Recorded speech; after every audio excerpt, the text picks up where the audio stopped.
The line of separation, the weight of mourning. When Linda Brown's eyes opened, dawn hadn't yet broken outside. The 7-year-old girl sat on the edge of her bed, trying to make out the silhouette of Sumner Elementary School from her window. School building stood directly across from their house, so close that if she threw a stone from her hand, it could reach its windows.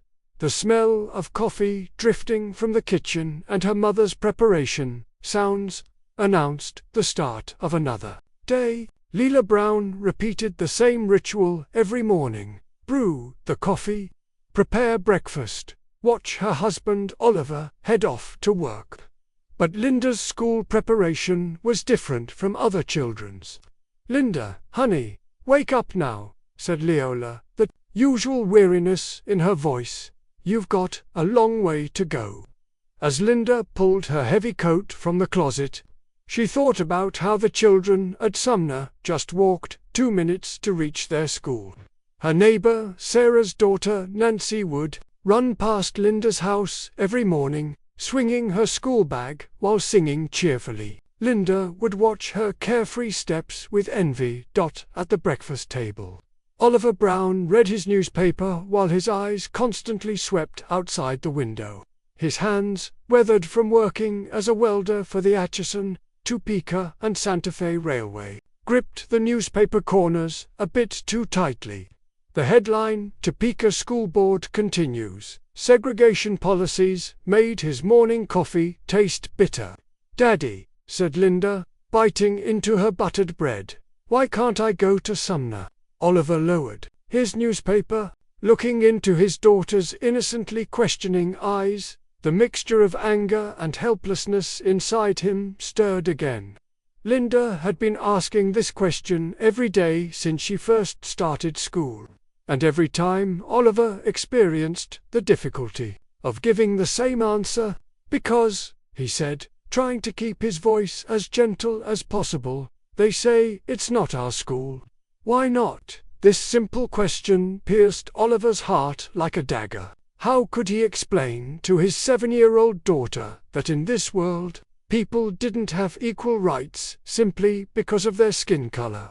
How could he tell her that in America, this land that proclaimed liberty and justice for all, some children were considered less valuable than others? Linda's journey to school began each morning with the same relentless cruelty. When she left home, the cold wind would whip her cheeks, and her heavy school bag would hurt her shoulders. Her first stop was the switchyard, the dangerous area where railroad switches were located. Here, as loaded trains rumbled past, Linda would take careful steps with her small feet between the railway tracks. During winter months, this journey was pure torture for the little girl. Kansas's harsh winter winds would penetrate her thin coat and numb her gloved hands. Sometimes the snow fell so heavily that buses to Monroe Elementary would cancel their routes. On those days, Linda would return home and watch from the window as the children at Sumner comfortably entered their school. While waiting at the bus stop, Linda would often think, why could Nancy and the other white children wake up in the morning and be at school within 5 minutes? Why were their school buildings newer, their classrooms larger, their books cleaner? The books at Monroe Elementary had torn pages and worn covers. Books that were no longer used would come to Monroe from Sumner. When the bus arrived, Linda would sit in one of the back seats and watch the neighborhoods they passed through from her window. The areas where white families lived were so different from her own neighborhood. The houses were larger, the gardens better maintained, the streets cleaner. Though Linda saw these differences, she wasn't yet aware of the systematic inequalities. She couldn't yet understand. The seed takes rooting. October 1950. An important meeting was taking place at St. Luke AIM Church on the east side of Topeka. The local chapter of the NAACP had gathered to discuss segregation in education. In the church hall, there were over 20 representatives from black families, all parents, worried about their children's future. Oliver Brown sat in the back rows. listening to the discussions. Beside him were other concerned fathers and mothers. Darlene Brown, no relation, Lena Carper, Sadie Emanuel, Zelma Henderson, Shirley Fleming, Nancy Todd, Lucinda Todd, they all faced the same problem. Their children were being denied quality education, solely because of their race. When Charles Scott, the NAACP's local attorney, stood up, the hall fell silent. Scott was 45 years old, a Howard University graduate, and an experienced lawyer. Beside him was young attorney Charles Bledsoe. "Friends," said Scott, his voice echoing in the church, "we're tired of waiting. The Plessy v. Ferguson case said separate, but equal in 1896. But where is this equality? Look at our children's schools. The buildings are old. The books are torn. There aren't enough teachers." Lucinda Todd stood up. "Counselor, what can we do? Will the courts listen to us?" Scott turned his eyes to every corner of the hall. "They will listen, because now we have scientific evidence. Dr. Kenneth Clark's research shows that segregation is affecting our children's mental health." Oliver Brown was battling with his hesitations. Going to court was risky. He could lose his job. He could put his family in danger. But every morning, watching Linda's tired steps, he felt this risk needed to be taken. "I'm in," said Oliver, his voice slightly trembling but determined. "For my daughter Linda."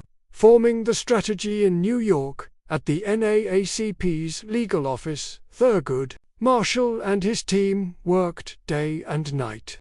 Marshall, born in 1908, was from Baltimore, one of the brilliant graduates of Howard University Law School. Alongside him were talented lawyers like Robert Carter, Jack Greenberg, and Constance Baker Motley. The walls of Marshall's office were covered with maps and legal documents. Briggs v. Elliott in South Carolina, Davis v. County School Board in Virginia, Gebhardt v. Belton in Delaware, and Brown v.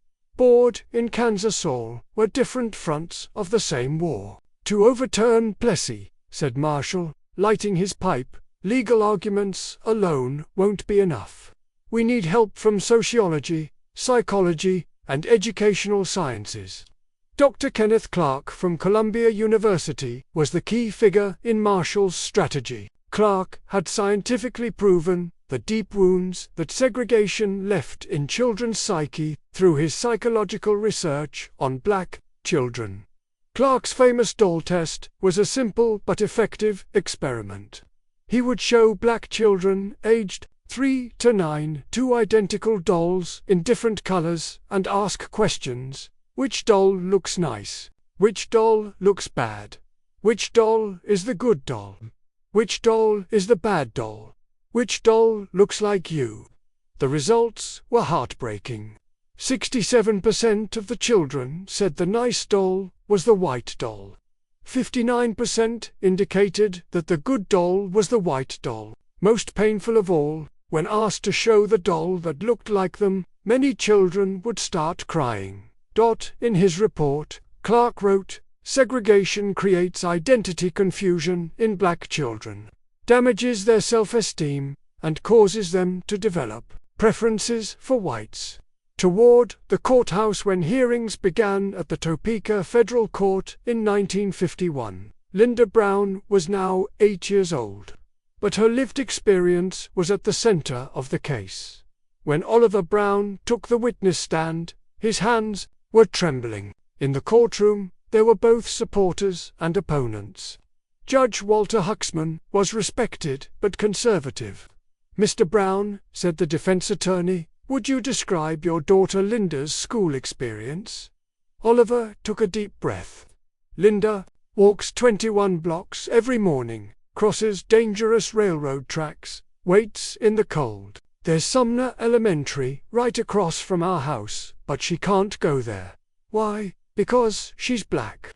"How is the quality of education at Monroe Elementary?" "The books are old, the buildings are run down. Our teachers do their best, but resources are limited. The opposing attorney directed sharp questions at Oliver. "Mr. Brown, isn't your child getting an education at Monroe Elementary? Won't she be able to get a diploma?" "She will," said Oliver, "but not under equal conditions." When Dr. Kenneth Clark took the stand as an expert witness, he detailed the results of the Doll test. There was deep silence in the courtroom. "Your Honor," said Clark, "segregation causes permanent psychological damage in children. This damage lasts a lifetime." The Topeka School Board's attorneys defended the separate but equal doctrine. "Monroe Elementary also provides quality education. Our buildings have been improved, teacher numbers have been increased." But Judge Huxman and his colleagues saw the truth. The local court made an ironic decision. It acknowledged that segregation was harmful but dismissed the case, citing Plessy v. Ferguson that this decision was exactly what Marshall and his team wanted: the right to go to the Supreme Court. Storm in Washington in 1952, as Thurgood Marshall and his team climbed the marble steps of the Supreme Court building, they felt the weight of history on their shoulders. This building wasn't just a courthouse. It was the heart of American justice, the last bastion of the freedom struggle. The courtroom was covered in cold marble and wood. 9 justices sat at their high benches while lawyers below would present their arguments. Chief Justice Fred Vinson was a conservative figure. Earl Warren hadn't been appointed yet. When Marshall approached the podium, there was no hesitation in his voice. "Your Honors, we are here today because America's children are receiving unfair treatment because of their skin color. The 14th Amendment guarantees equal protection to all citizens." Justice Felix Frankfurter directed a sharp question at Marshall. "Counselor Mars, May 17, 1954, that Monday morning, the weather was sunny in Washington. In the Supreme Court chamber, reporters and lawyers had taken their seats. When Chief Justice Earl Warren began reading the decision in his hand, deep silence fell over the hall. "In the field of public education," said Warren, "the doctrine of separate but equal has no place. Separate educational facilities are inherently unequal."